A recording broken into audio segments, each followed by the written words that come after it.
Ladies and gentlemen, so to say.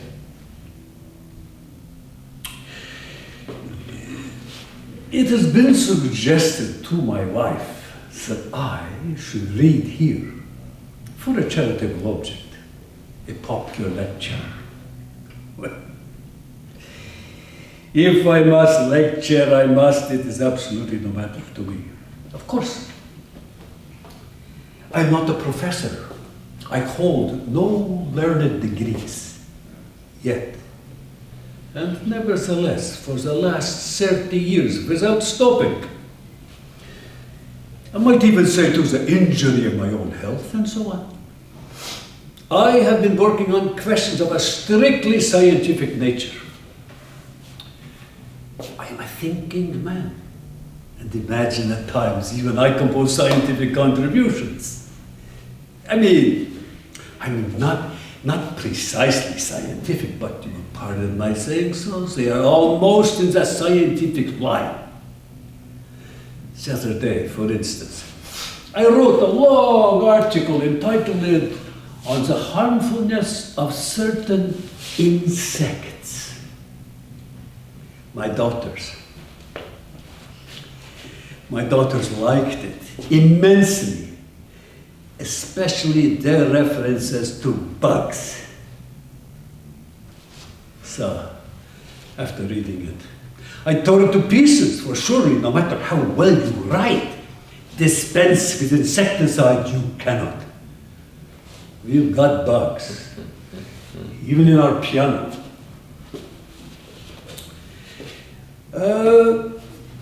For the subject of my present lecture, I have taken, so to say, the harm caused to mankind by the consumption of tobacco.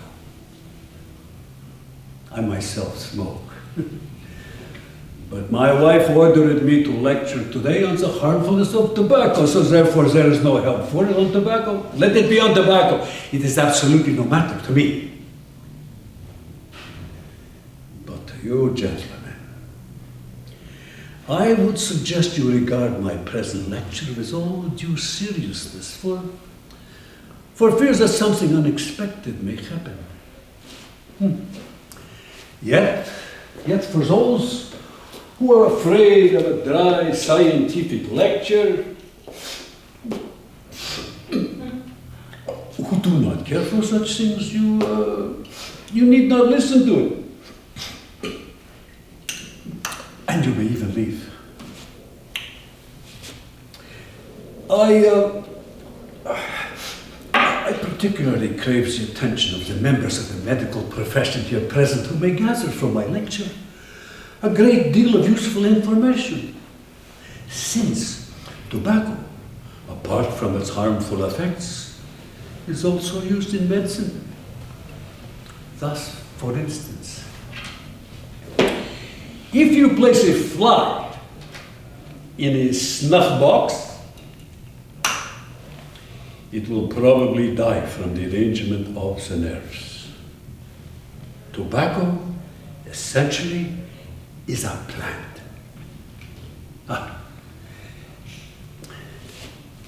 When I lecture, I usually wink my right eye, but you must take no notice. It is through sheer nervousness. I'm a very nervous man, generally speaking, and I start to wink my eye as far back as 1889, to be exact. On 13th September, when my wife gave birth to our, so to say, fourth daughter, Barbara. All my daughters were born on the 13th. So, in view of the short time at our disposal, I must not digress on the subject of the lecture. I must observe, by the way, that my wife keeps a music school and a private boarding school. I mean, It's not exactly a boarding school, but something in the nature of one. Between ourselves, my wife loves to complain of straitened circumstances, but she has put away in a safe nook some 40 or 50,000 rubles. As to myself, I have not a penny to bless myself with, not a sou.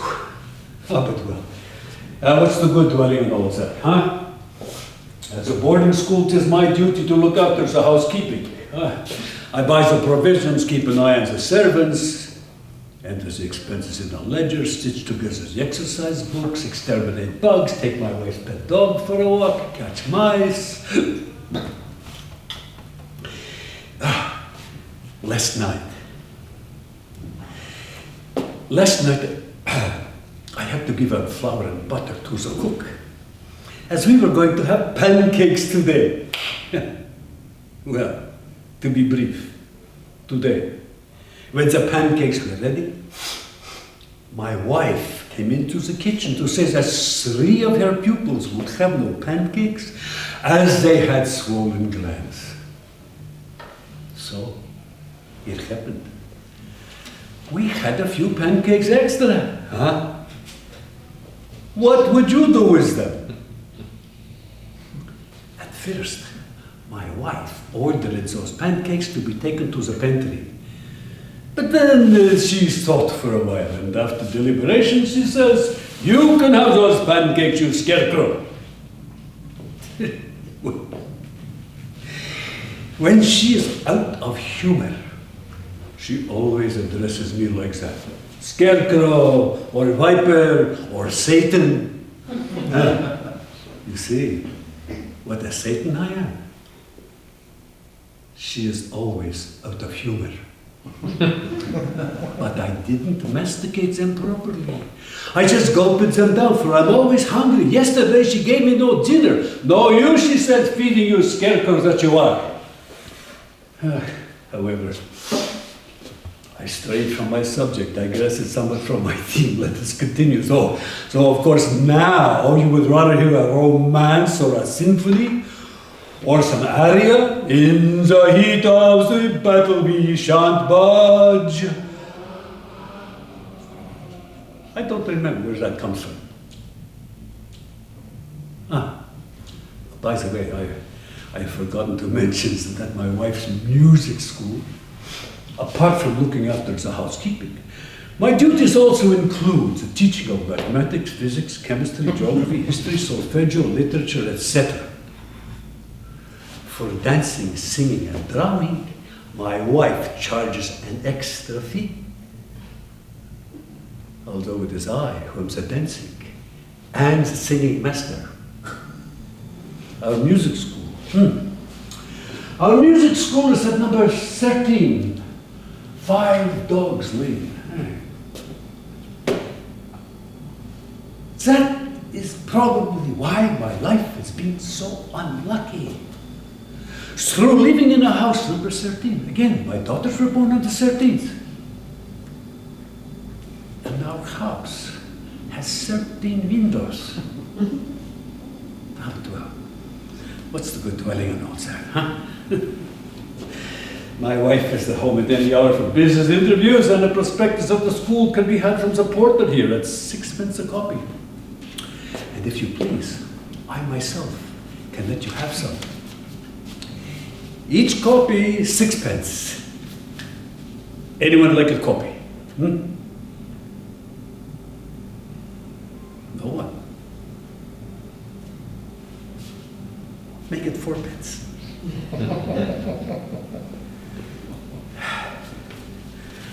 How very annoying. Yes, yes, the house is number 13.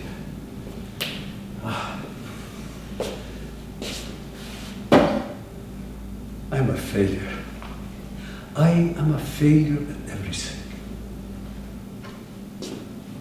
I have grown old and stupid, and now I am lecturing.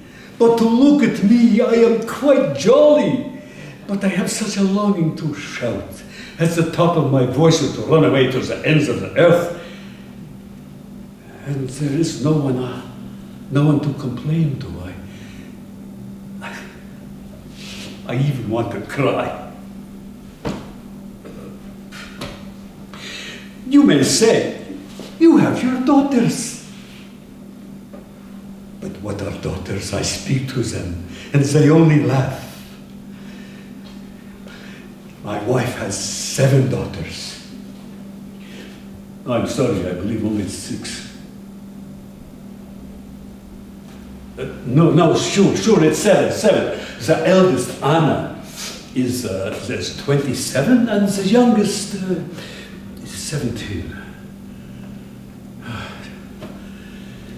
Gentlemen, I'm a miserable. I become a fool, a non-entity, yet you see before you the happiest of fathers. After all, it ought to be like that. And I dare not say it is not. But if only you knew.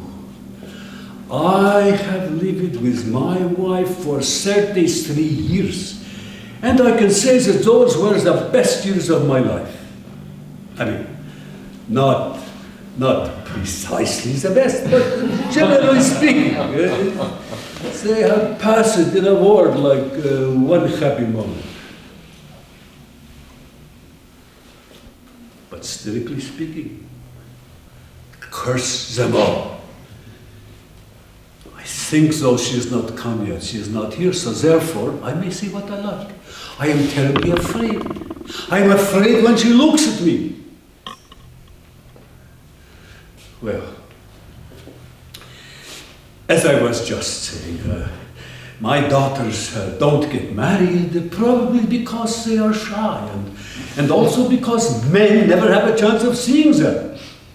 My wife does not want to give parties. She never invites anyone to dinner. She's a very stingy, ill-tempered, quarrelsome lady, and therefore no one ever comes to the house. But I can tell you in confidence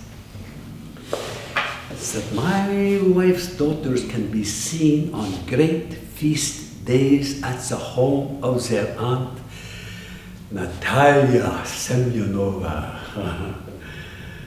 That very same lady who suffers from rheumatism and always wears a yellow dress with black spots as though she were covered all over with black beetles. And there you get real food.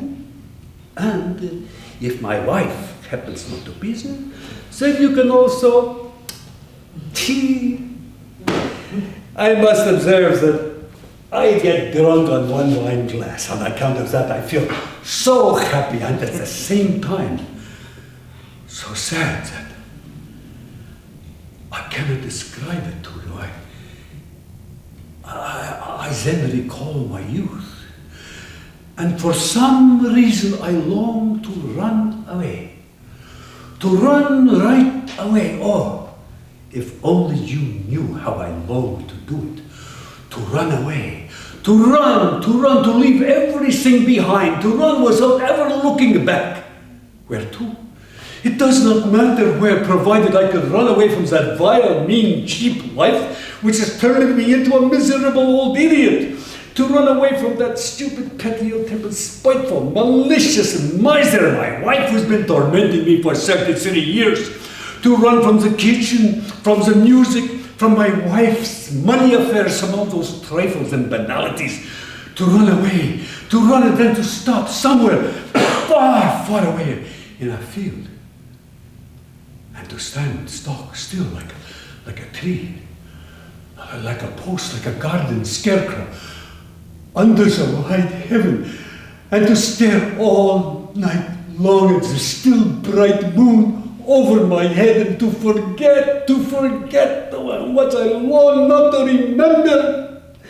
Oh, how I long to tear off this old shabby coat which 33 years ago I wore at my wedding, and in which I always give lectures for charitable objects. Take that, I am old, poor and wretched, like this waistcoat with its patched, shabby, ragged back. I want nothing. I'm better and cleaner than that. I was once young. I studied at the university. I had dreams. I considered myself a man, and now I want nothing but rest. Rest.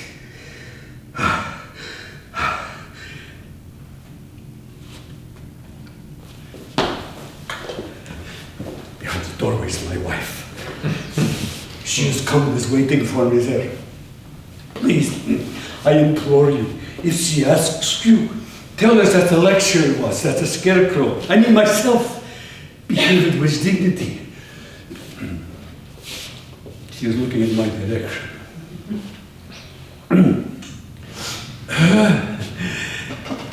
Starting from the premise that tobacco contains a terrible poison of which I have just spoken, smoking should in no circumstance be permitted. And I venture to hope, so to say, that this, my lecture on the harmfulness of tobacco, will be of some profit to you. I have finished. Dixie et animam levavi.